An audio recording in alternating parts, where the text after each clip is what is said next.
नमस्कार सभी सभी को। स्वागत है आपका एल&टी एजुकेशन में। आज अपन अगस्त और सितंबर माह के कुछ एमसीक्यूज लेके आए हैं। ठीक है, अगस्त और सितंबर का अपन ने सुजत सार कंप्लीट किया था। आज अपन उस सुजत सार के कुछ प्रश्न देखेंगे, ऐसे प्रश्न जो आने की बहुत ज्यादा संभावना है। ठीक है, अगस्त और सितंबर। ठीक है, अपन केवल सुजत सार कवर कर रहे हैं ना, और ये सुजत सार से उठाए गए कुछ महत्वपूर्ण प्रश्न है। तो चलते हैं अपने टॉपिक की ओर। प्रश्न पहला, प्रश्न संख्या 1, हाल ही में कहां पर मुख्यमंत्री भजन लाल शर्मा द्वारा ड्यून्स एविएशन एकेडमी का उद्घाटन किया गया? पहला प्रश्न है, हाल ही में कहां पर मुख्यमंत्री भजन लाल शर्मा द्वारा, किनके द्वारा? मुख्यमंत्री भजन लाल शर्मा द्वारा ड्यून्स एविएशन एकेडमी का उद्घाटन किया गया। कहां पे किया गया? ऑप्शन 1 किशनगढ़, हमीरगढ़, चौहटन, बाड़मेर और फलोदी। तो कहां पे है? इस प्रश्न का सही जवाब क्या हो जाएगा?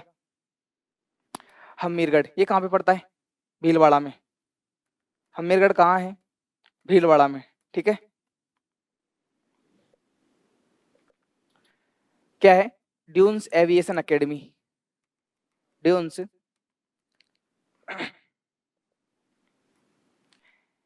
Aviation academy, dunes aviation academy, इसका उद्घाटन हुआ। कहां पे हुआ उद्घाटन? हमीरगढ़, भीलवाड़ा में। भीलवाड़ा में। ठीक है, ये अपना प्रश्न है। एक है एफटीओ, ये आप याद रखना। एफटीओ ये क्या है? Flying training organisation. Flying training organisation. ठीक है, ये कहां पे है? फ्लाइंग ट्रेनिंग ऑर्गेनाइजेशन ये कहां पे है? किशनगढ़। कहां पे है? किशनगढ़, अजमेर में। किशनगढ़, अजमेर। ठीक है, याद रखना। अपन ने दो चीजें देखी। एक तो प्रश्न जो कह रहा है ड्यून्स एविएशन एकेडमी, क्या है? Dunes aviation academy. अभी हाल ही में इसका उद्घाटन हुआ। ठीक है, कहां पे हुआ? हमीरगढ़, भीलवाड़ा में। ये सितंबर माह की न्यूज है ना। सितंबर में मुख्यमंत्री भजनलाल शर्मा ने ड्यून्स एविएशन एकेडमी का उद्घाटन किया। कहां पे उद्घाटन किया? हमीरगढ़, भीलवाड़ा में। एक है जो आपको याद रखना है एफटीओ, ये क्या होता है? Flying training organisation. कहां पे? किशनगढ़, अजमेर में। ठीक है, याद रखना। अच्छा, जो हमीरगढ़ भीलवाड़ा है, यहाँ पे एक हवाई पट्टी का भी निर्माण हुआ। किसका निर्माण हुआ? हवाई पट्टी का भी निर्माण किया गया। ठीक है, ये भी याद रखना। तीन चीजें हो गई, चाहे हवाई पट्टी की बात हो, चाहे फ्लाइंग ट्रेनिंग ऑर्गेनाइजेशन की बात हो, ठीक है, या ड्यून्स एविएशन एकेडमी की बात हो, आप याद रखना। ठीक है, चलते हैं नेक्स्ट प्रश्न की ओर। अच्छा, प्रश्न 2 सुनना। माही बांसवाड़ा परमाणु ऊर्जा संयंत्र के संदर्भ में विचार कीजिए। ये अपन ने खूब अच्छे से डिटेल किया था, है ना, डिटेल में डिस्कस किया था।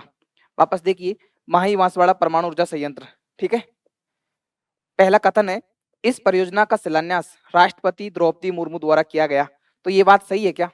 राष्ट्रपति द्रौपदी मुर्मू जी ने इसका शिलान्यास किया था क्या? ठीक है, सेकंड स्टेटमेंट है, यह परियोजना राजस्थान की दूसरी परमाणु परियोजना है। कौन सी? दूसरी परमाणु परियोजना है। तो ये बात तो बिल्कुल सही है, अपन ने डिस्कस की थी।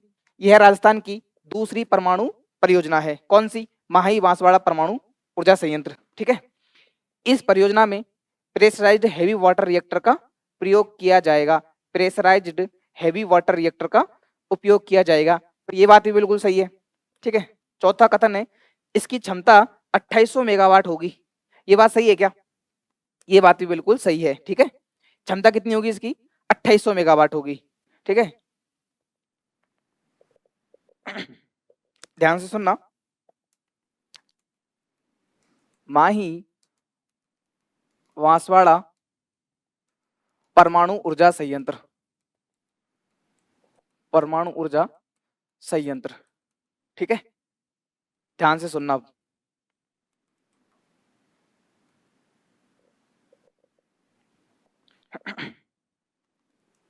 पहली बात तो उसका उद्घाटन किसने किया, सॉरी शिलान्यास किसने किया? ठीक है, जो कि अपना पहला कथन है। शिलान्यास किसने किया? प्रधानमंत्री नरेंद्र मोदी जी द्वारा। किसके द्वारा किया गया? प्रधानमंत्री नरेंद्र मोदी जी द्वारा। ठीक है, प्रधानमंत्री नरेंद्र मोदी जी द्वारा। कब हुआ? 25 सितंबर को। कब हुआ था शिलान्यास? 25 सितंबर को, 25 सितंबर 2025 को। ठीक है, तो अपना ये जो पहला कथन है ये तो गलत हो गया, ये तो गलत हो गया। तो दूसरा, तीसरा, चौथा ये सही है क्या? 2800 मेगावाट है, दूसरी परमाणु परियोजना है और प्रेशराइज्ड हैवी वाटर रिएक्टर का प्रयोग किया जाएगा। तो देख लो कितने सही है इसमें। उपयुक्त में से कौन सा ये से कथन सत्य है या है? तो कितने सत्य, कितने सत्य? केवल 3। तो इस प्रश्न का सही जवाब हो जाएगा ऑप्शन सी, केवल 3। केवल 3 कथन आपके सत्य है। पहला कथन गलत हो जाएगा क्योंकि शिलान्यास किसने किया था? प्रधानमंत्री नरेंद्र मोदी जी द्वारा किया गया। ठीक है, ये दूसरी परमाणु परियोजना है, ये बात बिल्कुल सही है। ठीक है, इसकी क्षमता कितनी है? 2800 मेगावाट है। इस परियोजना में प्रेशराइज्ड हेवी वाटर रिएक्टर का उपयोग किया जाएगा, ये बात बिल्कुल सही है। ठीक है, तो शिलान्यास किसने किया था? प्रधानमंत्री नरेंद्र मोदी जी द्वारा। ठीक है, अच्छा कहाँ पे है ये? कहाँ पर है ये? छोटी सरवन तहसील में। छोटी सरवन तहसील कहाँ पे है ये? बांसवाड़ा में। अच्छा एक बात और याद रखना कि जो शिलान्यास कार्यक्रम हुआ है, ये जो शिलान्यास कार्यक्रम हुआ 25 सितंबर को, ये कहाँ पे हुआ था?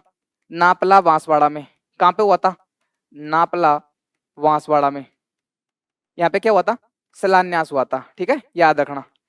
तो शिलान्यास कहाँ पे हो रहा है? नापला बांसवाड़ा में। ये भी आएगा, ये भी काम की बात है। ठीक है, यहाँ से प्रश्न आएगा। यहाँ पे तो शिलान्यास हुआ है, बाकी ये स्थित कहाँ पे है? छोटी सरवन तहसील में स्थित है। ठीक है, याद रखना। अच्छा क्षमता कितनी है इसकी? जो आपके स्टेटमेंट में दी हुई है कितनी है? 2800 मेगावाट। क्षमता कितनी है? 2800 मेगावाट है। इसमें 4 यूनिट लगाई जाएगी, इसमें 4 यूनिट लगाई जाएगी और प्रत्येक यूनिट की क्षमता कितनी होगी? 4 यूनिट लगाई जाएगी, प्रत्येक 700 मेगावाट की होगी। कितने की होगी? 700 मेगावाट। ठीक है, वापस देखो, माही बांसवाड़ा परमाणु ऊर्जा संयंत्र, तो शिलान्यास किसने किया? प्रधानमंत्री नरेंद्र मोदी जी द्वारा। 25 सितंबर को नापला बांसवाड़ा में शिलान्यास किया गया। ठीक है, अच्छा छोटी सरवन तहसील में ये स्थित है। ठीक है, बांसवाड़ा में छोटे छोटे कुछ गांव है, उनको मिलाकर यहाँ पे ये संयंत्र बनेगा। क्षमता कितनी है इसकी? 2800 मेगावाट है। 4 यूनिट होगी, प्रत्येक यूनिट 700 मेगावाट की होगी। ठीक है, इसमें व्यय कितना होगा? इसमें व्यय कितना किया जाएगा? कितना होगा? 42,000 करोड़ रुपए का। ठीक है, कितना व्यय होगा? 42,000 करोड़ रुपए का इसमें व्यय किया जाएगा। ठीक है, याद रखना। राजस्थान की दूसरी परमाणु परियोजना है, राजस्थान की दूसरी परमाणु परियोजना है। ठीक है, तो पहली कौन सी है? दूसरी परमाणु परियोजना। तो पहली कौन सी है? पहली परमाणु परियोजना कौन सी है राजस्थान की? ठीक है, बताइए। फर्स्ट है रावत भाटा। कौन सी है? रावत भाटा। ये कहाँ पे है? चित्तौड़गढ़ में। ठीक है, याद रखना। फर्स्ट कौन सी है? रावत भाटा।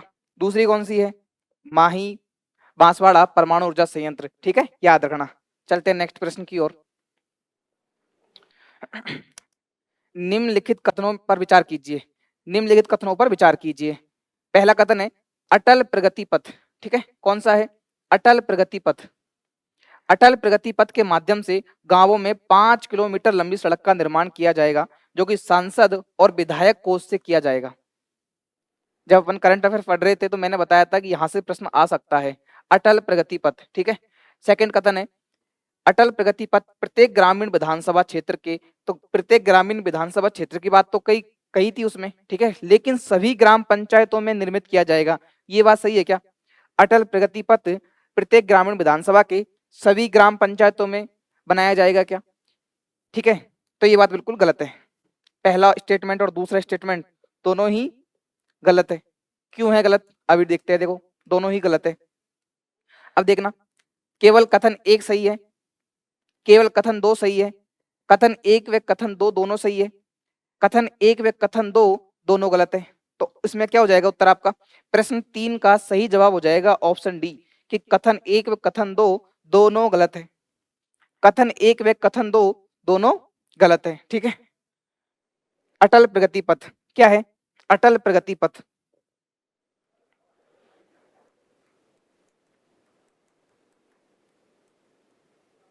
अटल प्रगति पथ। अब ध्यान से सुनना, ठीक है। इसमें 1 से 3 किलोमीटर लंबी, 1 से 3 किलोमीटर लंबी और लगभग 7 मीटर चौड़ी सीमेंट कंक्रीट की सड़क बनाई जाएगी। सीमेंट कंक्रीट की सड़क बनाई जाएगी, ठीक है, याद रखना, सीमेंट कंक्रीट की सड़क बनाई जाएगी। पहली बात तो 2 करोड़ रुपए का व्यय होगा, 2 करोड़ का व्यय होगा उस सड़क पर जो 1 से 3 किलोमीटर लंबी बनेगी। लेकिन यदि किसी कारणवश ये व्यय अधिक हो जाता है तो सांसद कोष से, तो सांसद मनरेगा या विधायक कोष या अन्य योजना से व्यय होगा, वहन होगा, ठीक है, याद रखना। व्यय कितना होगा? 2 करोड़ रुपए का। लेकिन इसने क्या कहा? 5 किलोमीटर, जो कि गलत है। कितना है? 1 से 3 किलोमीटर, ठीक है। तो पहला गलत हो गया। प्रत्येक विधानसभा क्षेत्र में सभी ग्राम पंचायतों में, तो ये बात गलत क्यों है?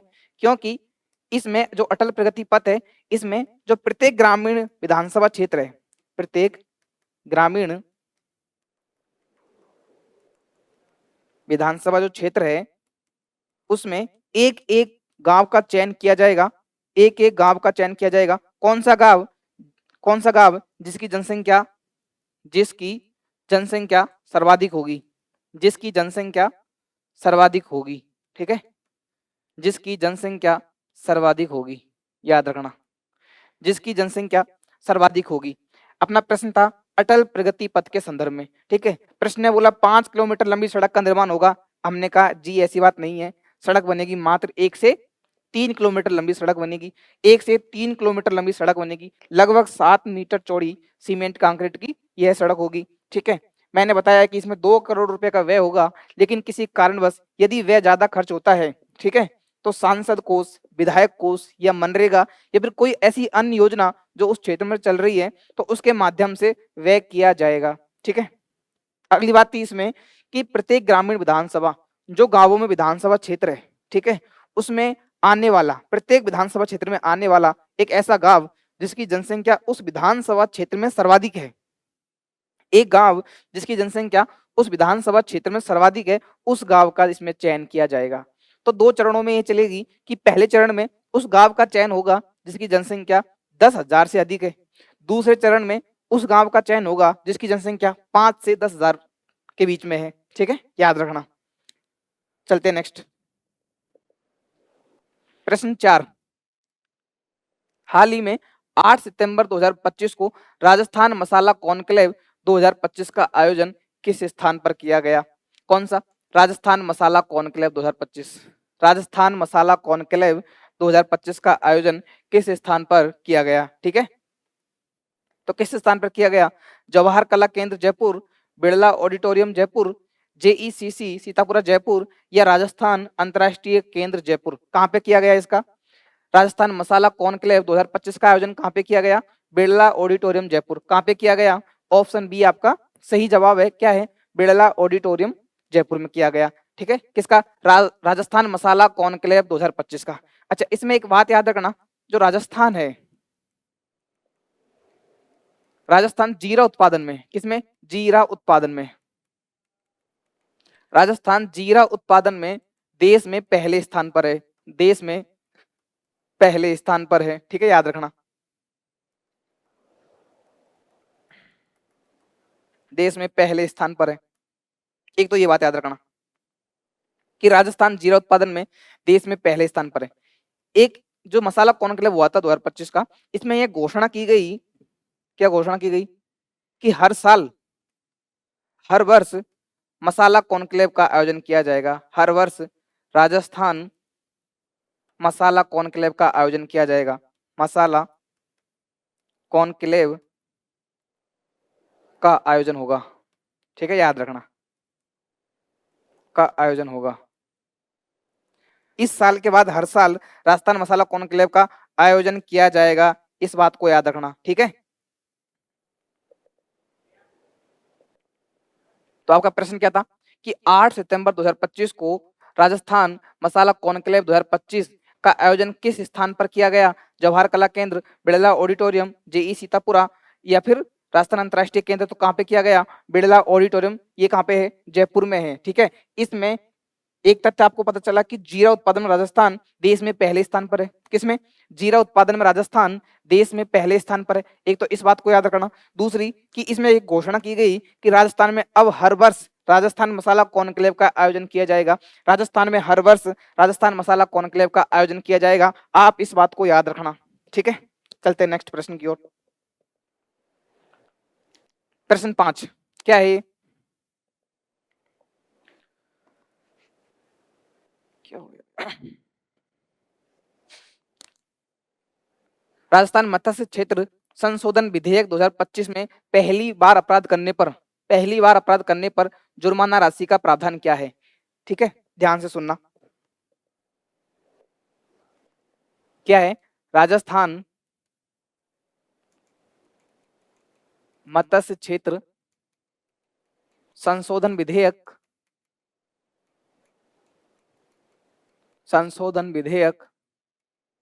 2025, ठीक है। प्रश्न में ये पूछ रहा है राजस्थान मत्स्य क्षेत्र संशोधन विधेयक 2025, तो क्या पूछा है इसने कि इसमें पहली बार अपराध करने पर जुर्माना राशि क्या रहेगी? क्या पूछा है? जुर्माना राशि, ठीक है, जुर्माना राशि, वो भी पहली बार, ठीक है। तो ऑप्शन ए 50,000 रुपए का जुर्माना, या 3 माह की कैद और 3 माह की कैद, ठीक है, या दोनों, ठीक है, या दोनों। ऑप्शन बी है 30,000 रुपए का जुर्माना और 6 माह की कैद, या दोनों, बताइए। ऑप्शन सी 25,000 रुपए का जुर्माना या 3 माह की कैद, या दोनों, ठीक है। ऑप्शन डी है 10,000 रुपए का जुर्माना और 2 माह की कैद, या दोनों, ठीक है। तो इस प्रश्न का सही जवाब देख बताइए क्या होगा? 50,000 रुपए होगा, 30,000, 25,000 या 10,000 रुपए। पहली बार कोई अपराध कर रहा है, ठीक है, किस में अपराध कर रहा है? मत्स्य से संबंधित। अच्छा, अपराध क्या होगा? अपराध कौन सा होगा? अपराध कौन सा होगा?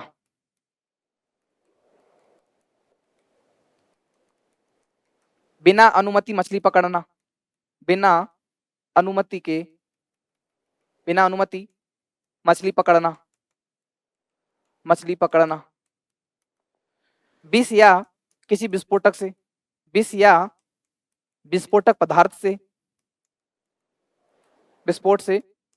विस्फोटक से मछलियां मारना, मछलियां मारना।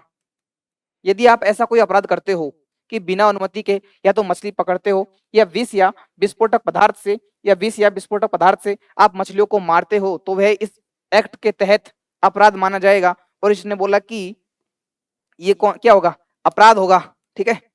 और इसमें सजा का प्रावधान किया गया। क्या किया गया? सजा का प्रावधान किया गया, ठीक है, सजा का प्रावधान किया गया।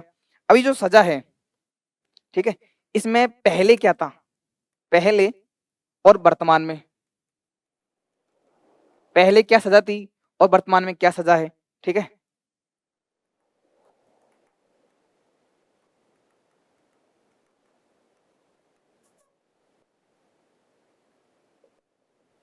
ठीक है, पहले क्या सजा होती थी इसमें? पहली बार अपराध करते हो, कब? पहली बार अपराध करते हो, पहली बार अपराध किया, ठीक है। पुनः अपराध किया, पुनः अपराध करने पर, ठीक है। यदि आप पहली बार अपराध करते हो तो पहले 100 रुपए का जुर्माना था, और पुनः अपराध करते हो तो 500 रुपए का जुर्माना था। कितना था? 500 रुपए का जुर्माना था। कब? यदि आप ऐसे मछलियों को मारते हो या बिना अनुमति की मछली पकड़ते हो तो पहले 100 रुपए का या 500 रुपए का जुर्माना था। अब क्या हुआ? इसमें संशोधन कर दिया गया। अब यदि आप पहली बार अपराध करते हो, अब यदि आप पहली बार अपराध करते हो, यदि आप पहली बार अपराध करते हो तो आपको 25,000 रुपए का जुर्माना देना होगा, 25,000 का जुर्माना देना होगा, ठीक है, या 3 माह की कैद, 3 माह की कैद भुगतनी पड़ेगी, या दोनों, या फिर दोनों, ठीक है। यदि आप पुनः अपराध करते हो तो आप 50,000 रुपए का जुर्माना दोगे। कितना? 50,000 रुपए का जुर्माना देना पड़ेगा, ठीक है। 50,000 रुपए का जुर्माना प्लस 6 माह की कैद, आपको 6 माह की कैद हो सकती है, ठीक है, या फिर आपको दोनों भुगतने पड़ेंगे, या दोनों भी हो सकते हैं, ठीक है। अब ध्यान से सुनना, मैंने बताया कि राजस्थान मत्स्य क्षेत्र संशोधन विधेयक 2025, ठीक है। अच्छा, इसमें बोला कि अपराध कौन सा होगा? बिना अनुमति के आप यदि मछली पकड़ते हो, विष या विस्फोटक से मछलियों को मारते हो, ठीक है, तो वह अपराध माना जाएगा। और इस एक्ट में पहले क्या था कि आप ऐसा अपराध करते हो तो पहली बार आपको 100 रुपए का जुर्माना देना पड़ेगा, और पुनः आप अपराध करते हो तो 500 रुपए का जुर्माना देना पड़ेगा। लेकिन वर्तमान में इसको संशोधित कर दिया गया है, इसमें प्रावधान डाले गए कि पहली बार यदि आप अपराध करते हो तो 25,000 रुपए का जुर्माना देना पड़ेगा। कितना देना पड़ेगा? 25,000 रुपए का जुर्माना देना पड़ेगा, या आपको 3 महीने की कैद हो सकती है। या तो आप 25,000 रुपए दोगे या 3 महीने की कैद झेलोगे, या फिर आप दोनों ही भुगतोगे, दोनों ही, ठीक है, 3 माह की कैद भी और 25,000 रुपए का जुर्माना भी। यदि आप पुनः अपराध करते हो, मानते नहीं हो, वापस से अपराध करते हो, तो 50,000 रुपए का जुर्माना होगा, 6 माह की कैद होगी, ये फिर आपको दोनों ही भुगतने पड़ेंगे, ठीक है, याद रखना। तो अपना प्रश्न क्या था? राजस्थान मत्स्य क्षेत्र संशोधन विधेयक 2025, ठीक है, पहली बार अपराध करने पर जुर्माना राशि क्या है? तो ऑप्शन सी आपका सही जवाब हो जाएगा, 25,000 रुपए का जुर्माना और 3 माह की कैद या दोनों।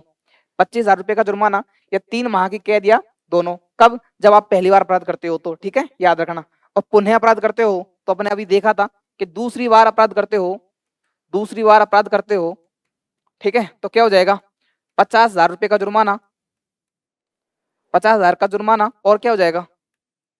6 माह की कैद, 6 माह की कैद या दोनों, ठीक है, याद रखना। चलते हैं नेक्स्ट प्रश्न की ओर। प्रश्न 6, ध्यान से पढ़िए। राजस्थान में किस स्थान पर जनजाति नायक डूंगर बरंडा का स्मारक बनाया जाएगा? जनजाति नायक डूंगर बरंडा का स्मारक बनाया जाएगा। राजस्थान में किस स्थान पर जनजाति नायक डूंगर बरंडा का स्मारक बनाया जाएगा? ठीक है, तो बताइए, क्या प्रतापगढ़ है, क्या उदयपुर, बांसवाड़ा, डूंगरपुर? तो कौन सा हो जाएगा इसमें? ऑप्शन डी आपका सही जवाब है, क्या? डूंगरपुर, ठीक है। क्या है ये? जनजाति नायक, जनजाति नायक, ठीक है। यदि मैं बात करूं डूंगर बरंडा, ठीक है, तो इसका स्मारक कहाँ बनाया जाएगा? इनका स्मारक कहाँ बनाया जाएगा? डूंगरपुर में, ठीक है। कहाँ बनाया जाएगा? डूंगरपुर में, ठीक है। अच्छा, एक और है, एक नायक और है, वो कौन है? बांसिया चारपोटा, ठीक है, बांसिया चारपोटा, ये जनजाति नायक है। इनका स्मारक कहाँ बनाया जाएगा? का स्मारक कहाँ बनाया जाएगा? का स्मारक कहाँ बनाया जाएगा? बांसवाड़ा में बनाया जाएगा, ठीक है। कहाँ बनाया जाएगा? बांसवाड़ा में बनाया जाएगा। आप याद रख लेना कि बांसिया से बांसवाड़ा याद रखना, बांसिया से बांसवाड़ा आप याद रख लेना, ठीक है। डूंगर बरंडा तो डूंगर से डूंगरपुर आप याद रख लेना, ठीक है। तो 2 जनजातीय नायक है, उनके स्मारक बनाने की अभी बजट में घोषणा की गई थी, ठीक है। तो डूंगर बरंडा का डूंगरपुर में और बांसी चारपोटा का बांसवाड़ा में स्मारक बनाया जाएगा, ठीक है, याद रखना। अच्छा, एक फैक्ट और याद रखना आप, ठीक है, एक फैक्ट याद रखना, जनजातियों की बात आई तो जो टीएसपी फंड होता है, टीएसपी जो फंड होता है, टीएसपी फंड को 1,000 करोड़ से बढ़ाकर कितना कर दिया गया है? 1,500 करोड़ रुपए, 1,500 करोड़ रुपए का फंड, ठीक है, ये याद रखना। टीएसपी फंड को बढ़ाकर कितना कर दिया गया है? 1,500 करोड़ रुपए का टीएसपी फंड बढ़ा दिया गया है, ठीक है, याद रखना। तो इस प्रश्न का सही जवाब हो जाएगा ऑप्शन डी, डूंगरपुर। चलते हैं नेक्स्ट प्रश्न की ओर। निम्नलिखित कथनों पर विचार कीजिए, ठीक है, निम्नलिखित कथनों पर विचार कीजिए। पहला है, मेरी पॉलिसी मेरे हाथ अभियान के तहत प्रधानमंत्री फसल बीमा योजना की पॉलिसियों का वितरण किया जाएगा। पहला कथन क्या है? कि मेरी पॉलिसी मेरे हाथ अभियान के तहत प्रधानमंत्री फसल बीमा योजना की पॉलिसियों का वितरण किया जाएगा। किसका वितरण किया जाएगा? प्रधानमंत्री फसल बीमा योजना की पॉलिसियों का वितरण किया जाएगा, ठीक है। सेकंड क्या है? ग्राम पंचायत मुख्यालय पर शिविर लगाकर 31 अक्टूबर 2025 तक, कब तक? 31 अक्टूबर 2025 तक ये जो पॉलिसियां है इनका घर घर जाकर वितरण किया जाएगा। तो ये बात सही है क्या? ठीक है, नेक्स्ट देखते हैं। ऑप्शन 3, सॉरी, तीसरा कथन क्या है? प्रधानमंत्री फसल बीमा योजना की 25% पॉलिसियों का संबंध केवल राजस्थान से है। नेक्स्ट देखते हैं। कृषि मंत्री डॉक्टर किरोड़ी लाल द्वारा खरीफ फसल 2025 के लिए यह राज्य स्तरीय कार्यक्रम शुरू किया गया। ये बात किसकी चल रही है? प्रधानमंत्री फसल बीमा योजना के तहत जो मेरी पॉलिसी मेरे हाथ अभियान है इसकी बात चल रही है। तो ऑप्शन पहला सही है क्या? बिल्कुल सही बात है। वे जो मेरी पॉलिसी मेरे हाथ अभियान है वो कौन सी योजना के तहत है? प्रधानमंत्री फसल बीमा योजना के तहत। ग्राम पंचायत मुख्यालय पर शिविर लगाकर 31 अक्टूबर 2025 तक पॉलिसी का वितरण किया जाएगा। ये बात भी बिल्कुल सही है, ये बात बिल्कुल सही है कि घर घर जाकर आप पॉलिसियों का वितरण करोगे। तीसरा कथन क्या है, प्रधानमंत्री फसल बीमा योजना की 25% पॉलिसियों का संबंध केवल राजस्थान से है। तो ये बात बिल्कुल सही है। जो प्रधानमंत्री फसल बीमा योजना है उसमें जो 100% जो आपकी जो पॉलिसियां है, ठीक है, उसमें से 25% तो अकेले राजस्थान की है। तो ये बात बिल्कुल सही है। अगला है, कृषि मंत्री डॉक्टर किरोड़ी लाल द्वारा खरीफ फसल 2025 के लिए यह राज्य स्तरीय कार्यक्रम कौन सा, मेरी पॉलिसी मेरे हाथ अभियान शुरू किया गया। तो ये बात बिल्कुल सही है। चारों ही ऑप्शन सही है। तो आपका इस प्रश्न का सही जवाब हो जाएगा उपयुक्त सभी। ठीक है, ऑप्शन डी आपका सही जवाब हो जाएगा उपयुक्त सभी। ठीक है, चारों ही ऑप्शन आपके सही है। ठीक है, याद रखना, मेरी पॉलिसी मेरे हाथ अभियान, इसमें चारों ही ऑप्शन आपके सही है। ठीक है,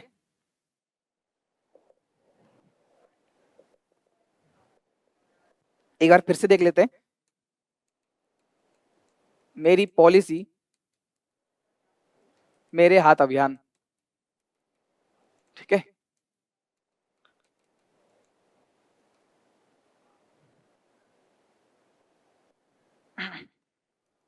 किसने शुरू किया?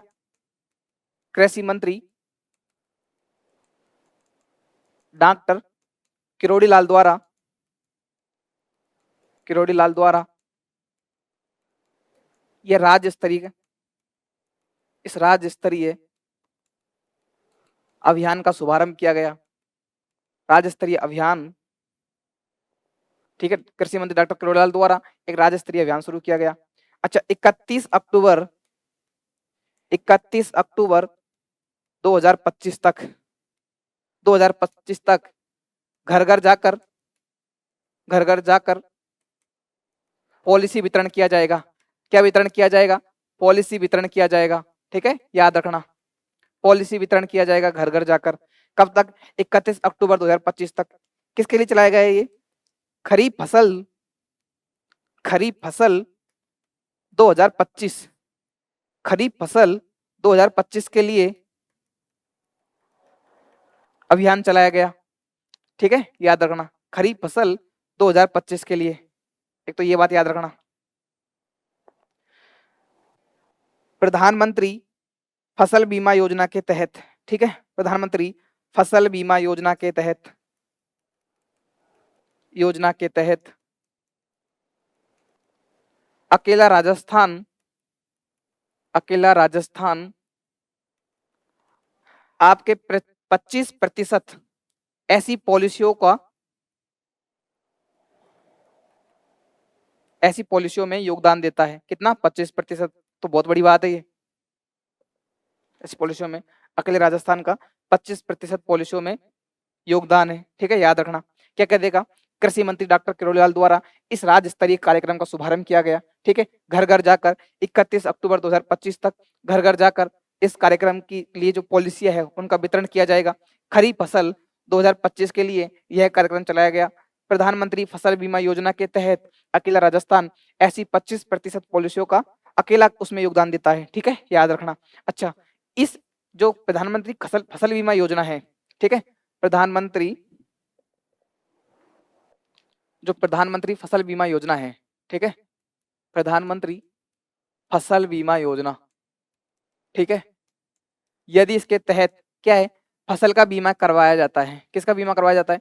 फसल का बीमा। ठीक है, यदि ये बीमित फसल, यदि ये बीमित फसल खराब हो जाती है, खराब कैसी होगी? चक्रवात से। ठीक है, खराब कैसी होगी?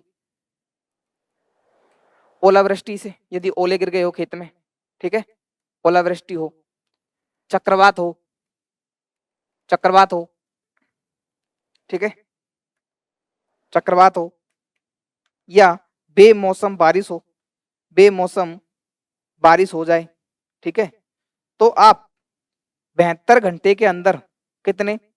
72 घंटे में, 72 घंटे में सूचना दोगे कि आपकी फसल खराब हो गई। सूचना देनी होगी, सूचना देनी होगी। ठीक है, यदि आप सूचना दोगे 72 घंटे में तो ही आपको उस बीमित फसल का जो मुआवजा है वो मिलेगा। ठीक है, याद रखना, मेरी पॉलिसी मेरे हाथ अभियान डॉक्टर किरोड़ी लाल मीणा द्वारा राज्य स्तरीय कार्यक्रम का शुभारंभ किया गया। ठीक है, यह प्रधानमंत्री फसल बीमा योजना के तहत एक अभियान है। इसमें अभी हाल ही में खरीफ फसल 2025 के लिए घर घर जाकर 31 अक्टूबर 2025 तक पॉलिसियों का वितरण किया जाएगा। और ऐसी पॉलिसियां इस संपूर्ण योजना में ऐसी पॉलिसियां अकेला राजस्थान 25% होल्ड करता है। ठीक है, याद रखना। तो अपने प्रश्न का सही जवाब हो जाएगा ऑप्शन डी, चारों ही कथन सत्य है। चलते नेक्स्ट प्रश्न की ओर।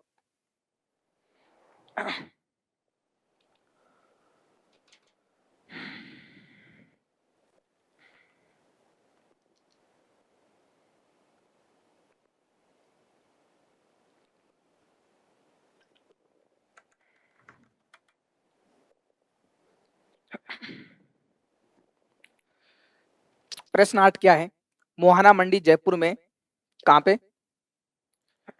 मोहाना मंडी जयपुर में घोषित बायो सीएनजी प्लांट कहां पे? मोहाना मंडी में क्या है? Bio CNG plant. ठीक है,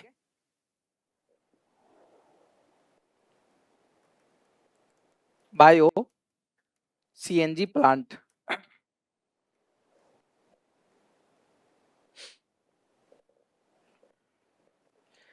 किस का संपूर्ण व्यय किस उपक्रम द्वारा वहन किया जाएगा? प्रश्न क्या है? मोहाना मंडी जयपुर में सरकार ने क्या बनाने की घोषणा की? Bio CNG plant. कहां पे? मोहाना जयपुर। मोहाना फल एवं सब्जी मंडी। मोहाना फल एवं सब्जी मंडी। ठीक है, ये कहां पे है? जयपुर में। ठीक है, इसमें सरकार ने बायो सीएनजी प्लांट बनाने की घोषणा की थी। और इसका संपूर्ण व्यय कौन वहन करेगा, ये प्रश्न पूछ रहा है। ठीक है, व्यय वहन कौन करेगा? तो वेबकॉस्ट लिमिटेड करेगा क्या? ऑप्शन बी इन्फोसिस ये करेगा क्या? ऑप्शन सी है गेल इंडिया लिमिटेड ये करेगा क्या? ऑप्शन डी है टाटा ट्रस्ट। तो इस प्रश्न का सही जवाब बताइए कि मोहाना मंडी जयपुर में जो अभी बायो सीएनजी प्लांट बनाने की बात कही गई है, इसका संपूर्ण व्यय कौन सा उपक्रम वहन करेगा? कौन सा उपक्रम बायो सीएनजी प्लांट का संपूर्ण व्यय वहन करेगा? तो अपन ने थ्योरी पढ़ी थी, तो वहां पे डिस्कस किया था कि वेबकॉस्ट लिमिटेड, कौन सा? वेबकॉस्ट लिमिटेड इसका संपूर्ण व्यय वहन करेगा। वेबकॉस्ट लिमिटेड आपका, ठीक है, वेबकॉस्ट लिमिटेड ये आपका भारत सरकार का एक उपक्रम है। भारत सरकार का उपक्रम है। ठीक है, ठीक है, संपूर्ण व्यय वहन करेगा। तो व्यय कितना आएगा इसका? 27 करोड़ रुपए व्यय आएगा। 27 करोड़ रुपए इस बायो सीएनजी प्लांट का व्यय होगा। 27 करोड़ रुपए का व्यय। जो बायो सीएनजी प्लांट है मोहाना जयपुर में, उसका व्यय कितना होगा, खर्च कितना होगा? 27 करोड़ रुपए। और वो पैसा कौन खर्च करेगा? वेबकॉस्ट लिमिटेड। वेबकॉस्ट लिमिटेड क्या है? भारत सरकार का एक उपक्रम है। भारत सरकार का एक उपक्रम है, इस बात को याद रखना, ये प्रश्न आएगा। भारत सरकार का एक उपक्रम है। ठीक है, याद रखना। अब ध्यान से सुनना। मोहाना फल व सब्जी मंडी जयपुर बायो सीएनजी प्लांट। ठीक है, 27 करोड़ रुपए का व्यय। ठीक है, वेबकॉस्ट लिमिटेड।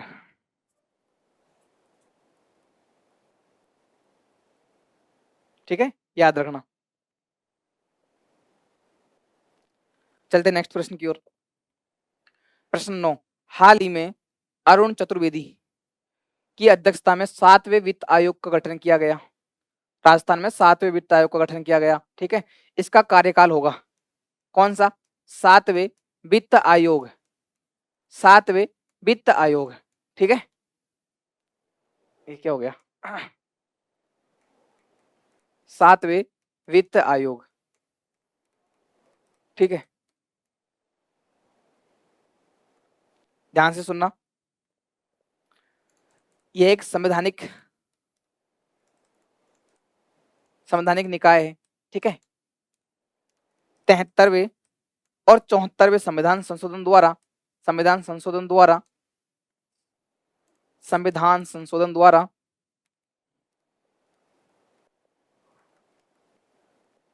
इसका प्रावधान किया गया। ठीक है, प्रावधान पंचायती राज और जो नगरीय निकाय, जो 73 और 74वां संविधान संशोधन हुआ था, ठीक है, उसमें जो नगरीय निकाय और पंचायती राज है उनको जोड़ा गया। ठीक है, उनके प्रावधान किए गए। तो उनके तहत जो वित्त आयोग है, राज्य वित्त आयोग है या फिर राज्य निर्वाचन आयोग है, उनको ऐड किया गया। राज्य वित्त आयोग या राज्य निर्वाचन आयोग को इसमें जोड़ा गया। अब जो राज्य वित्त आयोग है, ठीक है, राज्य वित्त आयोग है वो अब तक 7वां बन चुका है, पहले 6 बन चुके थे, अभी हाल ही में 7वें राज्य वित्त आयोग का गठन किया गया। और 7वें राज्य वित्त आयोग का गठन किया गया और इसके अध्यक्ष किसको बनाए गए? अध्यक्ष बनाए गए अरुण चतुर्वेदी जी को। अध्यक्ष किसे बनाया गया? अरुण चतुर्वेदी जी को, अरुण चतुर्वेदी जी को। ठीक है, ये प्रश्न पूछ रहा है कि इस जो 7वां वित्त आयोग है इसका कार्यकाल कितना होगा? कितना होगा कार्यकाल? 1.5 वर्ष। ठीक है, कितना होगा? 1.5 वर्ष इसका कार्यकाल होगा। ठीक है, 1.5 वर्ष।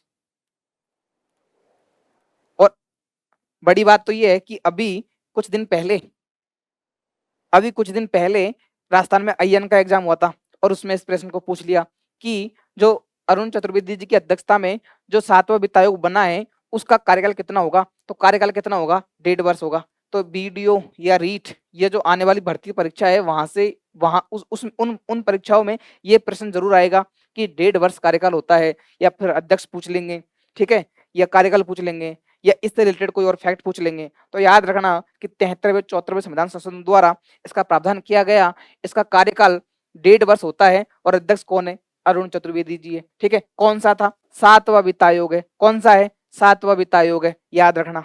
चलते नेक्स्ट प्रश्न की ओर। नेत्र कुंभ 2025 का संबंध है किसका? नेत्र कुंभ 2025 का संबंध है। तो देखिए ऑप्शन ए क्या है? मोतियाबिंद के लिए एक जागरूकता अभियान, आंखों की निःशुल्क जांच करना एवं दवा वितरण से, राजकीय विद्यालयों में आंख संबंधी रोगों की जांच का अभियान, या एक सुदूर संवेदी उपग्रह। बताइए, नेत्र कुंभ 2025 प्रश्न ने पूछा है कि नेत्र कुंभ 2025 का संबंध है तो किससे है? नेत्र किससे है ये? ऑप्शन बी आपका इस प्रश्न का सही जवाब हो जाएगा, नेत्र कुंभ 2025। ठीक है, जो रामदेव जी का मेला अभी भरा था, रामदेव जी के मेले में श्रद्धालुओं की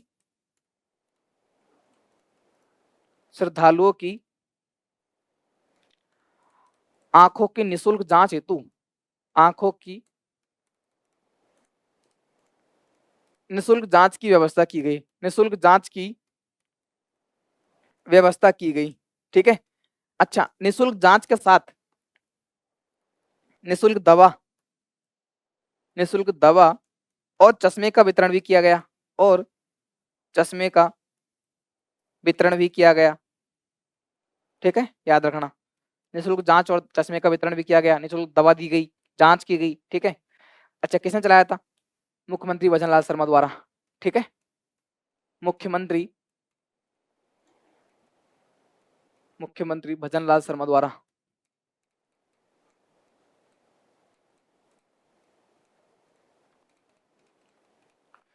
नेत्र कुंभ 2025 राजस्थान के जो मुख्यमंत्री भजनलाल शर्मा द्वारा रामदेव जी के मेले में, रामदेव जी का मेला मारवाड़ का कुंभ माना जाता है। ठीक है, क्या माना जाता है?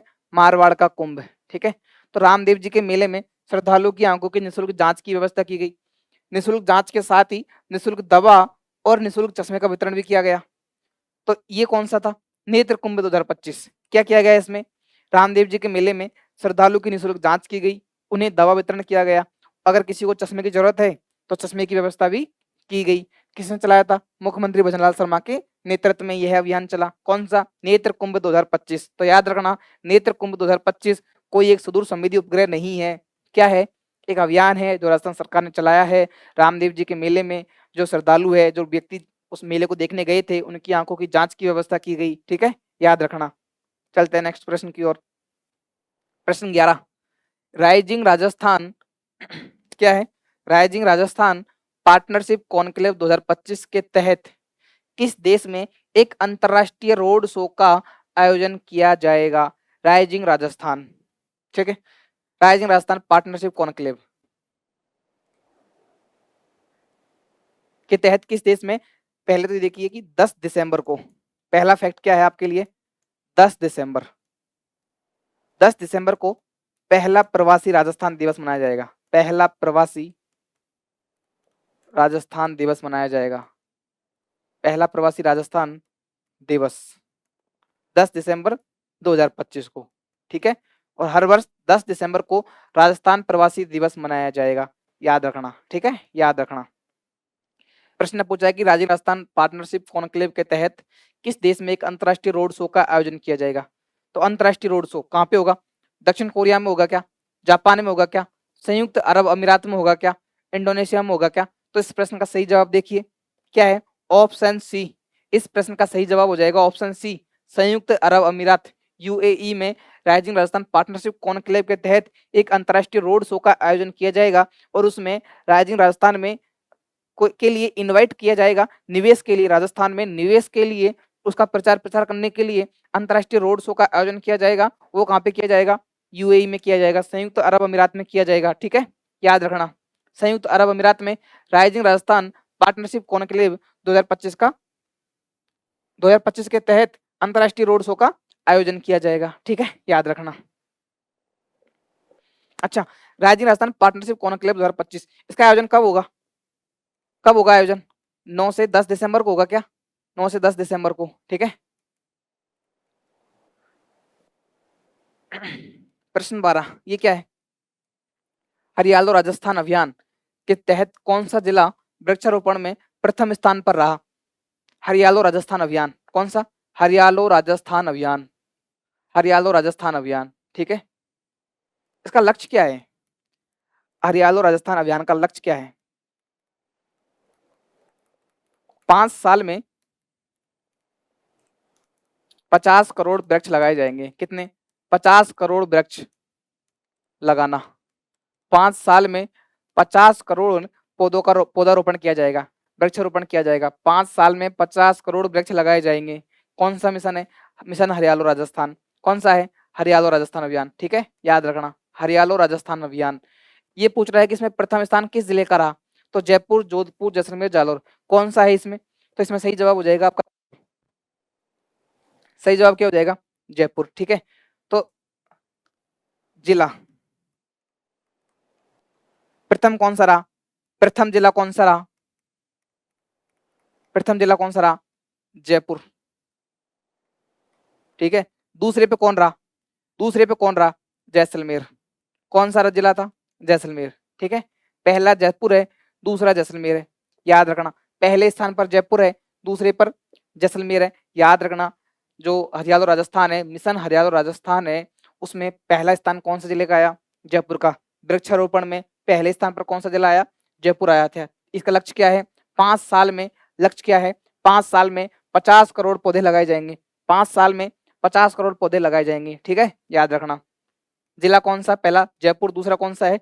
जैसलमेर। अच्छा, इसमें एक फैक्टर याद रखना, एक विभाग, विभाग कौन सा पहले स्थान पर आया? वन विभाग पहले स्थान, सॉरी शिक्षा विभाग पहले स्थान पर आया। ठीक है, याद रखना, शिक्षा विभाग पहले स्थान पर। कौन सा विभाग आया? शिक्षा विभाग। ठीक है, याद रखना। हरियालो राजस्थान अभियान, हरियालो राजस्थान अभियान। ठीक है, इसके तहत 5 साल में 50 करोड़ पौधे लगाने का संकल्प लिया है। ठीक है, इसमें वृक्षारोपण करने में राजस्थान में पहले स्थान पर है जयपुर और दूसरे स्थान पर है जैसलमेर। यदि बात विभाग की जाए तो किस विभाग ने मिशन राजस्थान अभियान, मिशन हरियालो राजस्थान के तहत किस विभाग ने सर्वाधिक वृक्षारोपण किया? तो कौन सा विभाग है? शिक्षा विभाग है। शिक्षा विभाग ने सर्वाधिक वृक्षारोपण किया। इस बात को याद रखना, ये प्रश्न आएगा और पूछ चुकी है आरपीएससी। ठीक है, यहाँ से प्रश्न आएगा, ये आपके लिए बहुत महत्वपूर्ण है। या तो आपसे विभाग पूछेगा या आपसे जिला पूछेगा। तो जिला पूछे तो जयपुर और जैसलमेर, पहले पे कौन सा है? जयपुर। और यदि विभाग पूछे तो पहले पे कौन सा विभाग है? शिक्षा विभाग है। कौन से में? मिशन हरियालो राजस्थान के तहत। ठीक है, चलते हैं नेक्स्ट प्रश्न की ओर। प्रश्न 13, हाल ही में राजस्थान में किस स्थान पर म्यूजियम ऑफ ग्रेस का निर्माण किया गया है? किसका? म्यूजियम ऑफ ग्रेस का निर्माण किया गया है। Museum of grace. ठीक है, म्यूजियम ऑफ ग्रेस, याद रखना, म्यूजियम ऑफ ग्रेस। ठीक है,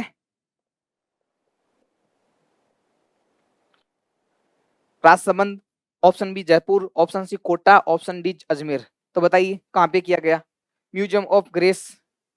म्यूजियम ऑफ ग्रेस का निर्माण कहाँ पे किया गया?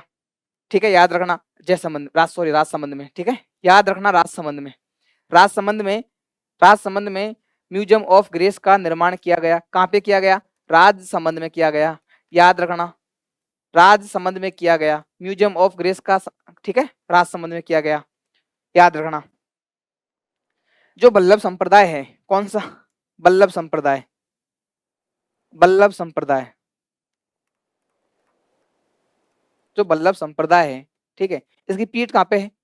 नाथ द्वारा। कहाँ पे है? नाथ द्वारा। ये कहाँ पे? राजसमंद में। नाथ द्वारा राजसमंद में बल्लभ संप्रदाय की पीठ है। आपको पता है, अपन राजस्थान हिस्ट्री कल्चर में आप देखते हो कि बल्लभ संप्रदाय की पीठ कहाँ पे है? राजसमंद में, ठीक है, नाथ द्वारा राजसमंद में, याद रखना। तो राजसमंद में क्या हुआ? म्यूजियम ऑफ ग्रेस का निर्माण किया गया। और जो म्यूजियम ऑफ ग्रेस है ये बल्लभ संप्रदाय को समर्पित है। किसको समर्पित है? बल्लभ संप्रदाय को समर्पित है। बल्लभ संप्रदाय को समर्पित है। बल्लभ संप्रदाय को समर्पित है। जो बल्लभ संप्रदाय है, ठीक है, इसके जो, या तो आप इनके जो गुरु हुए हैं, इन गुरुओं की चाहे कोई बात हो, कोई वचन हो, ठीक है, उनसे संबंधित ऐसे चित्र बनाए गए, एक प्रदर्शनी टाइप का हॉल बनाया गया, ठीक है, चाहे आप उनके जो भजन है उनको ऑडियो रूप में सुन सकते हो, विजुअल देख सकते हो, उनकी फोटोग्राफी की गई, ठीक है, मूर्तियां बनाई गई। तो इस तरह बल्लभ संप्रदाय से संबंधित जो भी चीजें हैं उनका इसमें प्रदर्शन किया गया। किसमें? म्यूजियम ऑफ ग्रेस में। कहाँ पे है ये नाथ द्वारा राजसमंद में है, ठीक है, याद रखना। चलते हैं नेक्स्ट प्रश्न की ओर। प्रश्न 14, ये क्या है? विश्वकर्मा युवा उद्यमी प्रोत्साहन योजना। विश्वकर्मा युवा उद्यमी प्रोत्साहन योजना के संबंध में निम्न कथनों में से गलत कथन का चयन कीजिए। गलत पूछा है, ठीक है, गलत कथन का चयन कीजिए। योजना कौन सी है? विश्वकर्मा युवा उद्यमी प्रोत्साहन योजना। विश्वकर्मा युवा उद्यमी प्रोत्साहन योजना के संबंध में गलत कथन का चयन कीजिए। गलत कथन ढूंढना है, ठीक है, ध्यान से पढ़ना। ऑप्शन ए क्या है? इसमें महिला, एससी, एसटी, दिव्यांग श्रेणी के उद्यमी आदि वर्गों को 1 करोड़ से 2 करोड़ तक के ऋण पर 1% का, कितना? 1% का अतिरिक्त ब्याज अनुदान दिया जाएगा। ये बात सही है क्या? एससी, एसटी, महिला, ठीक है, दिव्यांग श्रेणी के जो बुनकर हुए उनको 1 करोड़ से 2 करोड़ तक के ऋण पर 1% का ब्याज अनुदान दिया जाएगा क्या? अतिरिक्त अनुदान दिया जाएगा क्या? ये बात सही है क्या? तो ये बात बिल्कुल सही है। ऑप्शन ए तो आपका सही है, लेकिन ये पूछ क्या रहा है? गलत कथन पूछ रहा है, ठीक है। नेक्स्ट बढ़ते हैं वी की तरफ। यह योजना राज्य सरकार द्वारा 18 से 45 आयु वर्ग, कितना आयु वर्ग है? 18 से 45 के आयु वर्ग के लिए संचालित की जा रही है। ये बात बिल्कुल सही है क्या? बिल्कुल सही बात है, ठीक है। इसमें कौन सा आयु वर्ग शामिल होगा? 18 से 45 का युवा वर्ग इसमें शामिल होगा, ठीक है, राज्य सरकार द्वारा चलाई जा रही है, याद रखना। ये बात बिल्कुल सही है। नेक्स्ट बढ़ते हैं आगे ऑप्शन सी की ओर। इसमें अधिकतम 2 करोड़ रुपए तक का ऋण दिया जाएगा। कितना? 2 करोड़ रुपए तक का। इसमें अधिकतम 2 करोड़ रुपए तक का ऋण दिया जाएगा क्या? ये बात सही है क्या? तो ये बात बिल्कुल सही है, बिल्कुल सही बात है, 2 करोड़ रुपए तक का ऋण दिया जाएगा। अब देखते हैं ऑप्शन डी क्या है। इस योजना के तहत वित्तीय संस्थान अधिकतम 15% और 10 लाख तक का मार्जिन मनी अनुदान भी प्रदान करेगा। जो विश्वकर्मा युवा उद्यमी प्रोत्साहन योजना है उसमें जो आपको ऋण दिया जाएगा वो कौन देगा? वित्तीय संस्थान आपको ऋण देगा। कौन देगा ऋण? वित्तीय संस्थान आपको ऋण देगा। तो ये कह रहा है कि वो वित्तीय संस्थान अधिकतम 15% और 10 लाख तक का मार्जिन मनी अनुदान भी देगा क्या? ये बात सही है क्या? नहीं, ये बात गलत है, ठीक है, ये बात गलत है। तो आपके प्रश्न का सही जवाब हो जाएगा ऑप्शन डी। डी बिल्कुल गलत है, तो इस प्रश्न का सही जवाब हो जाएगा ऑप्शन डी, क्योंकि प्रश्न में पूछा है कि गलत कथन कौन सा है, तो गलत कथन कौन सा हो जाएगा? ऑप्शन डी आपका गलत कथन है। तो गलत क्यों है? कि जो वित्तीय संस्थान है वो अधिकतम 15% का नहीं, 25% का, कितना?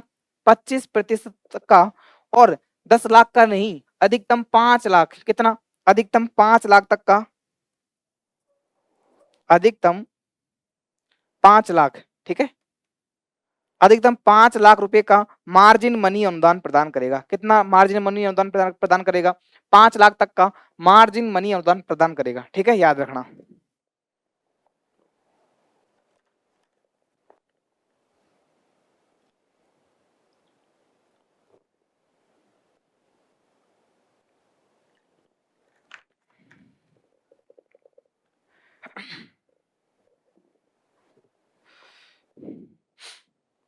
वापस देख लीजिए विश्वकर्मा युवा उद्यमी प्रोत्साहन योजना, साफ देखते हैं इसको ना। कौन सी योजना है? विश्वकर्मा युवा उद्यमी प्रोत्साहन योजना, ठीक है।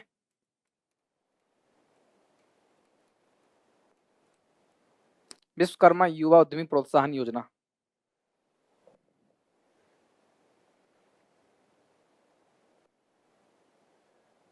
अब ध्यान से सुनना, शामिल कौन होगा इसमें? शामिल कौन होगा? 18 से 45, 18 से 45 आयु वर्ग, आयु वर्ग का युवा इसमें शामिल होगा, ठीक है। ये याद रखना, यहां से प्रश्न पूछता है, ठीक है, ये याद रखना। और क्या है इसमें? इसमें इसमें कितना ऋण दिया जाएगा? 2 करोड़ रुपए तक का ऋण दिया जाएगा। कितना? 2 करोड़ रुपए तक का, 2 करोड़ रुपए तक का ऋण दिया जाएगा। कितना ऋण दिया जाएगा? 2 करोड़ रुपए तक का ऋण दिया जाएगा और 8% अनुदान, वार्षिक अनुदान कितना, ठीक है। कितना वार्षिक अनुदान होगा? ब्याज अनुदान कितना होगा आपका? ब्याज अनुदान कितना होगा? 8%। ये बात याद रखना, ये बात याद रखना। यहाँ से प्रश्न बनेगा कि कितना ब्याज दिया जाएगा? 2 करोड़ रुपए तक का ब्याज दिया जाएगा और 8% ब्याज अनुदान इसमें, ठीक है। कितना? आपको 8% का ब्याज अनुदान दिया जाएगा। ये दो बातें तो आप याद रखना। आयु वर्ग कितना है? 18 से 45 का इसमें आयु वर्ग है, ठीक है, याद रखना। विश्वकर्मा युवा उद्यमी प्रोत्साहन योजना, 18 से 45 का आयु वर्ग, ठीक है, 2 करोड़ रुपए तक का ऋण दिया जाएगा और 8% ब्याज अनुदान दिया जाएगा। अब एक बात याद रखना, जो वित्तीय संस्थान है, वित्तीय संस्थान जो ऋण देते हैं, वित्तीय संस्थान जो ऋण देते हैं, जो ऋण देते हैं, वे 25% या अधिकतम 25% या अधिकतम 5 लाख रुपए तक का, कितना? 5 लाख रुपए तक का क्या देंगे? मार्जिन मनी अनुदान दिया जाएगा। मार्जिन मनी अनुदान देंगे, ठीक है, अनुदान देंगे, याद रखना।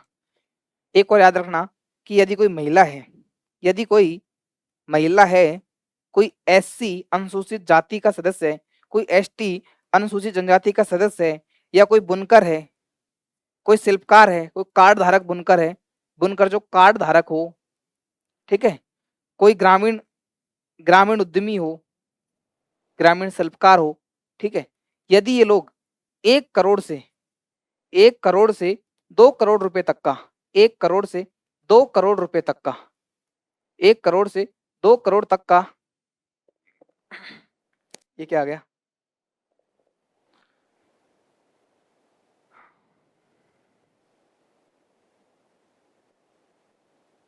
ठीक है, 1 करोड़ से अधिकतम 5 लाख, 1 करोड़ से 2 करोड़ तक का ग्रामीण शिल्पकार जो 1 करोड़ से 2 करोड़ तक का, कितना? 1 करोड़ से 2 करोड़ तक का ऋण लेते हैं, तो उन्हें 1 करोड़ से 2 करोड़ का ऋण लेते हैं तो 1%, कितना?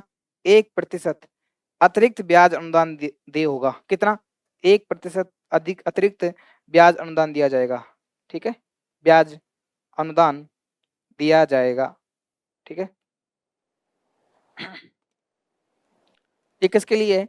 जो एससी एसटी महिला ग्रामीण उद्यमी बुनकर कार्ड धारक ऐसे व्यक्तियों या दिव्यांगजन, ठीक है, इसमें दिव्यांगजन भी आएगा, या दिव्यांग जो ऐसे व्यक्ति है, ऐसे युवा है जो 18 से 45 वर्ष के हैं, ठीक है, यदि वो 1 करोड़ से 2 करोड़ तक का ऋण लेते हैं तो उन्हें 1% अधिक ब्याज अनुदान दिया जाएगा, 1% अतिरिक्त ब्याज अनुदान दिया जाएगा। और यदि बात करूं मैं सभी के लिए, तो सभी के लिए 2 करोड़ रुपए तक के ऋण पर 2 करोड़ रुपए तक के ऋण पर 8% तक का ब्याज अनुदान दे होगा। लेकिन यदि कोई महिला है, एससी एसटी बुनकर कार्ड धारक या ग्रामीण शिल्पकार, ऐसा कोई दिव्यांग है, कोई व्यक्ति जो 1 करोड़ से 2 करोड़ रुपए तक का ऋण लेता है, तो उसे 1% का अधिक वार्षिक अनुदान, ब्याज अनुदान दिया जाएगा, ठीक है, याद रखना। वापस देख लीजिए इस योजना को, कितना है? 25%। एक तो ये 5 लाख रुपए तक का, ये दो बातें, 1% अतिरिक्त ब्याज अनुदान दिया होगा यदि आप 1 करोड़ से 2 करोड़ का ऋण लेते हो तो।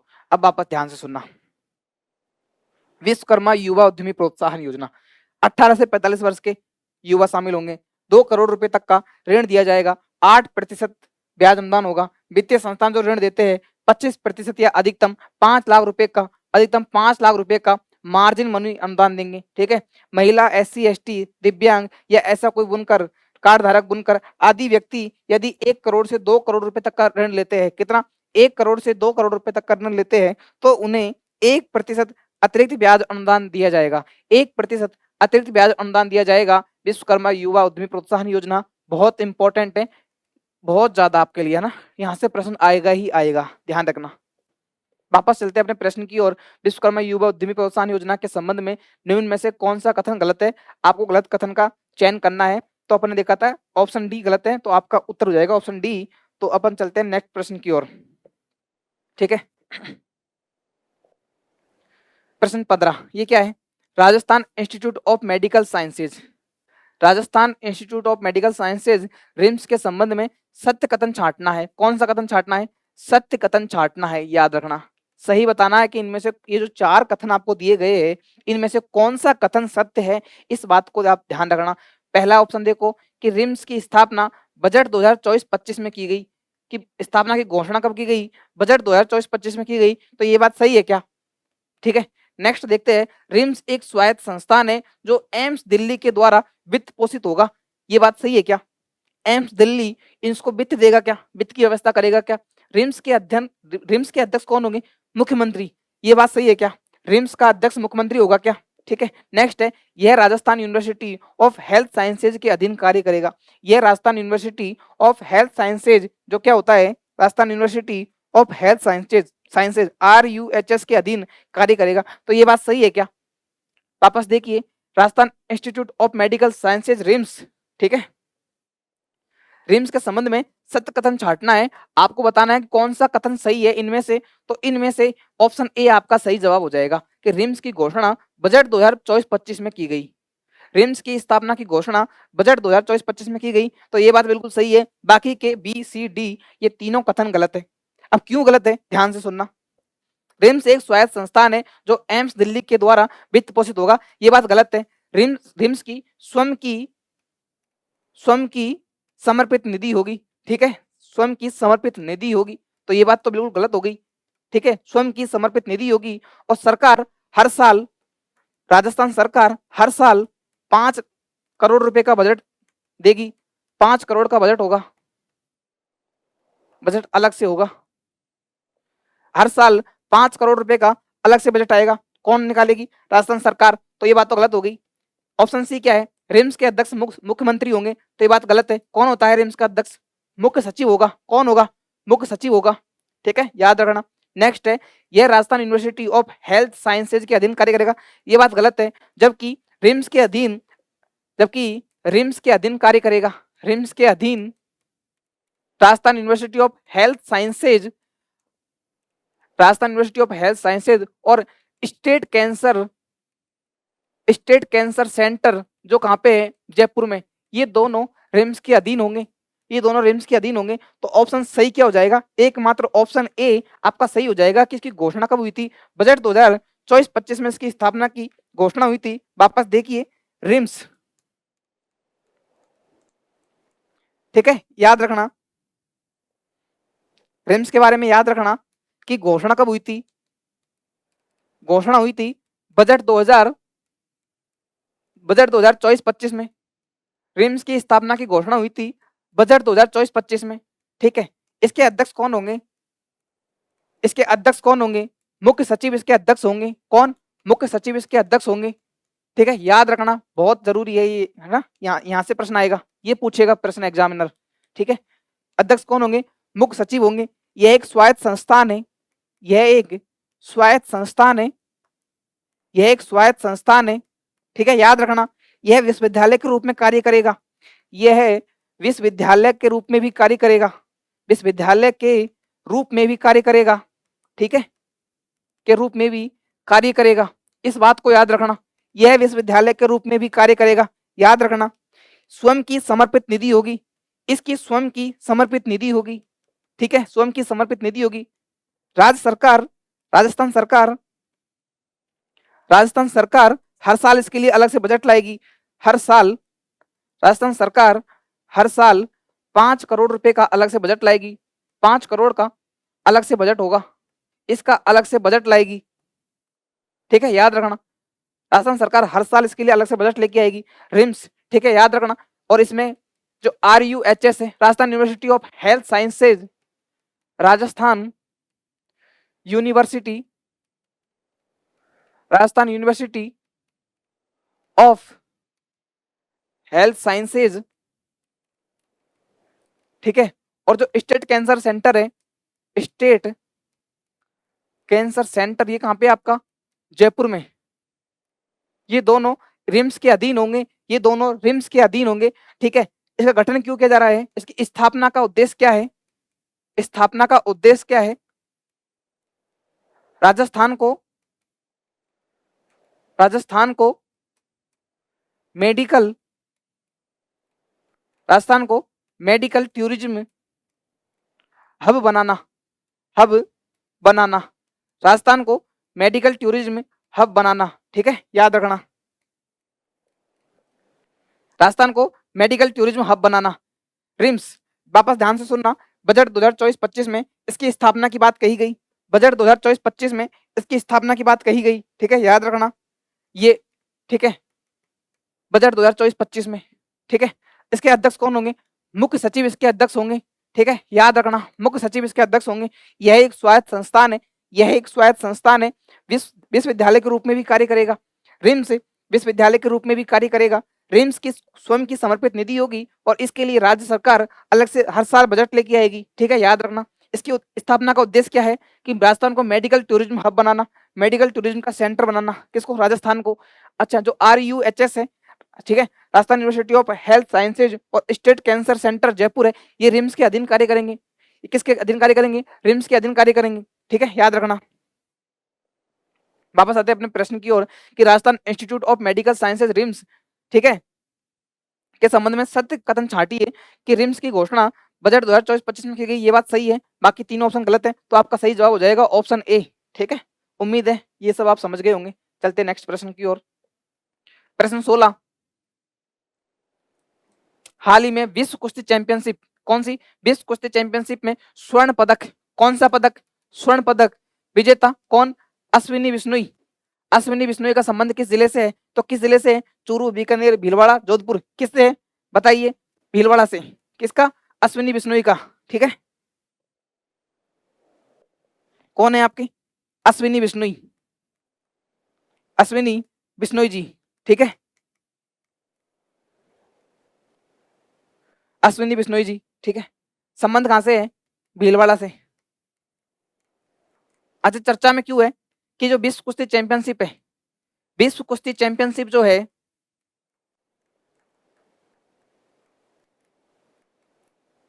क्या, विश्व कुश्ती चैंपियनशिप, ठीक है, इसमें क्या जीता, विश्व कुश्ती चैंपियनशिप में गोल्ड पदक जीता, कौन सा, स्वर्ण पदक जीता, गोल्ड विजेता,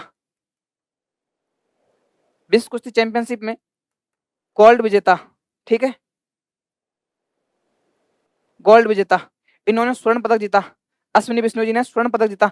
ये जो प्रतियोगिता कहां पे हुई थी, एथेंस में आयोजित हुई थी, ठीक है, एथेंस में आयोजित हुई थी, एथेंस में इसका आयोजन किया गया था, ठीक है, कहां पे किया गया था, एथेंस में इसका आयोजन किया गया था, ठीक है, याद रखना। अंडर 17 में इन्होंने यह प्रतियोगिता जीती, अंडर 17 में यह प्रतियोगिता खेली, किसमें, अंडर 17 के 65 किलो वर्ग में, 65 kg वर्ग में, ठीक है, याद रखना। अंडर 17 के 65 kg वर्ग में एथेंस में आयोजित विश्व कुश्ती चैंपियनशिप में इन्होंने गोल्ड जीता, किन्होंने, अश्विनी बिश्नोई जी ने, ठीक है। ये राजस्थान की पहली महिला बनी, पहली महिला बनी, पहली महिला बनी जिन्होंने विश्व कुश्ती चैंपियनशिप में, विश्व विश्व कुश्ती चैंपियनशिप में, जिन्होंने विश्व कुश्ती चैंपियनशिप में गोल्ड जीता, स्वर्ण पदक जीता, ठीक है, याद रखना। राजस्थान की पहली महिला बनी जिन्होंने गोल्ड जीता विश्व कुश्ती चैंपियनशिप में गोल्ड पदक, स्वर्ण पदक जीतने वाली पहली महिला कौन बनी? अश्विनी बिश्नोई। कहाँ से है? भीलवाड़ा से है। कहाँ से है? भीलवाड़ा से है, याद रखना। एथेंस में विश्व कुश्ती चैंपियनशिप आयोजित हुई थी, इसमें गोल्ड जीता। ठीक है, अंडर 17 के 65 केजी वर्ग में इन्होंने यह पदक जीता। ठीक है, तो कंप्लीट हो गए। ठीक है, तो ये आपके सितंबर और अगस्त माह की जो एमसीक्यू है, जो प्रश्न है, वो आपके यहाँ पे खत्म हुए। ठीक है, सारे प्रश्न जो 16 प्रश्न मैंने करवाए हैं बहुत महत्वपूर्ण है, और इनसे रिलेटेड जो अपने थ्योरी डिस्कस की है साथ में, तो ऐसे बहुत सारे प्रश्न अपन ने एक साथ डिस्कस किए हैं। ठीक है, जैसे अश्विनी बिश्नोई जी ने कहाँ पे स्वर्ण पदक जीता? एथेंस में। यह प्रतियोगिता कहाँ पे हुई थी? एथेंस में हुई थी। कौन सा पदक जीता? गोल्ड पदक जीता। अच्छा, कौन सा वर्ग था? 65 केजी वर्ग था। तो ये प्रश्न आएंगे, इस थ्योरी से अपन एक साथ अनेक प्रश्न डिस्कस कर लेते हैं, तो याद रखना। ठीक है, एक अपन ने देखा था रिम्स, तो रिम्स की घोषणा हुई थी बजट 2024-25 में, आप इसको याद रखना। ठीक है, अध्यक्ष कौन होते हैं? मुख्य सचिव इसके अध्यक्ष होते हैं। विश्वकर्मा युवा उद्यमी प्रोत्साहन योजना, 18 से 45 वर्ग के व्यक्ति शामिल होंगे इसमें, और 2 करोड़ रुपए तक का ऋण मिलेगा, 8% का ब्याज अनुदान दे होगा। ठीक है, याद रखना। एक अपन ने देखा था कि म्यूजियम ऑफ ग्रेस, ये कहाँ पे है? राजसमंद में है। ठीक है, याद रखना। एक देखा था हरियाणा राजस्थान अभियान। ठीक है, इसमें पहले स्थान पर कौन था? जयपुर था। विभाग की बात करूं तो विभाग कौन सा है? शिक्षा विभाग इसमें प्रथम स्थान पर है, ये देखा था। अच्छा, राइजिंग राजस्थान के तहत, ठीक है, अंतरराष्ट्रीय रोड शो का आयोजन कहाँ पे किया जाएगा इस वर्ष? संयुक्त अरब अमीरात में किया जाएगा। ठीक है, याद रखना। नेत्र कुंभ देख लिया कि मुख्यमंत्री भजनलाल शर्मा द्वारा रामदेव जी मेले में, ठीक है, श्रद्धालुओं की निःशुल्क जांच के लिए चलाया गया। ठीक है, एक अपन ने देखा था कि राइजिंग राजस्थान पार्टनरशिप, ठीक है, ये हो गया था कॉन्क्लेव बड़ा, नेत्र कुंभ हो गया। और कौन सा है? अच्छा, जो 7वां वित्त आयोग बना है उसका कार्यकाल कितना होगा? 1.5 वर्ष होगा, लेकिन इसके अध्यक्ष कौन है? अरुण चतुर्वेदी जी है। ठीक है, याद रखना। मोहाना मंडी में जो बायो सीएनजी प्लांट बनेगा उसका व्यय कौन वहन करेगी? वेबकॉस्ट लिमिटेड। ये भारत सरकार का, गवर्नमेंट ऑफ इंडिया का एक उपक्रम है, भारत सरकार का उपक्रम है। ठीक है, याद रखना। एक अपन ने देखा था, अच्छा, मेरी पॉलिसी मेरे हाथ अभियान, ठीक है, कि डॉक्टर किरोड़ीलाल द्वारा राज्य स्तरीय अभियान चालू किया गया खरीफ फसल 2025 के लिए। ठीक है, घर घर जाकर पॉलिसियों का वितरण किया जाएगा। राजस्थान का इस योजना में अकेले 25% योगदान है। ठीक है, सॉरी, याद रखना। एक है, किस स्थान पर जनजाति नायक डूंगर बरंडा का स्मारक बनाया जाएगा? तो डूंगर बरंडा का डूंगरपुर में, और बांसिया चारपोटा का बांसवाड़ा में। ठीक है, याद रखना। अच्छा, राजस्थान मत्स्य क्षेत्र संशोधन विधेयक 2025 लाया गया।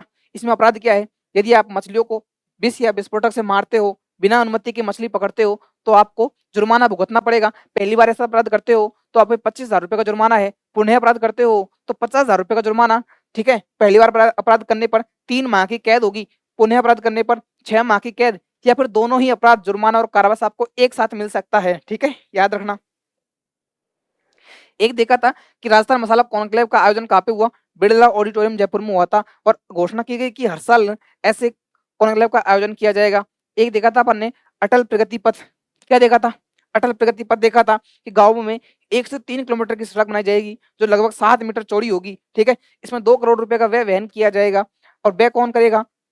सरकार करेगी। लेकिन यदि सांसद 2 करोड़ से ज्यादा व्यय वहन हो जाता है, ज्यादा व्यय खर्च होता है, तो सांसद, मनरेगा, विधायक कोष या ऐसी कोई अन्य योजना है उससे व्यय किया जाएगा। ठीक है, और एक एक गांव, प्रत्येक विधानसभा, जो ग्रामीण विधानसभा है उसका एक गांव का चयन किया जाएगा एक विधानसभा क्षेत्र से, और उस गांव की जनसंख्या अधिकतम होनी चाहिए उस विधानसभा क्षेत्र में। ठीक है, याद रखना। एक देखा था माही बांसवाड़ा परमाणु ऊर्जा संयंत्र। ठीक है, इसका शिलान्यास नरेंद्र मोदी जी द्वारा, जो कि भारत के प्रधानमंत्री है, उन्होंने किया। छोटे सरवन बांसवाड़ा में स्थित है ये प्लांट। ठीक है, क्षमता कितनी होगी इसकी? 2800 मेगावाट इसकी क्षमता होगी, जिसमें 4 यूनिट लगाई जाएगी, 700 मेगावाट की 4 यूनिट लगाई जाएगी। 42,000 करोड़ रुपए इसका व्यय होगा, और राजस्थान की दूसरी परमाणु परियोजना होगी। पहली कौन सी थी? रावत भाटा चित्तौड़गढ़। हाल ही में कहां पर मुख्यमंत्री भजनलाल शर्मा द्वारा ड्यून्स एविएशन अकेडमी का उद्घाटन किया गया? तो कहां पे किया गया? हमीरगढ़ भीलवाड़ा में। Dunes aviation academy Hamirgarh Bhilwara में, और एफटीओ फ्लाइंग ट्रेनिंग ऑर्गेनाइजेशन कहां पे है? किशनगढ़ अजमेर में है, आप याद रखना। एक अपन ने देखा था। अच्छा, हो गए थे कंप्लीट। अच्छा, ये जो भीलवाड़ा है, हमीरगढ़, यहाँ पे हवाई पट्टी भी विकसित की गई थी, इसको याद रखना, हवाई पट्टी विकसित की गई थी। ठीक है, अच्छा, एक फैक्ट और याद रखना आप, कि 2024 में वैसे पूछ लेगा कि कब लाई गई। ठीक है, राजस्थान उड्डयन नीति लाई गई। क्या लाई गई? राजस्थान उड्डयन नीति लाई गई। राजस्थान उड्डयन नीति लाई गई थी 2024 में, इसको आप याद रखना, ठीक है, याद रखना।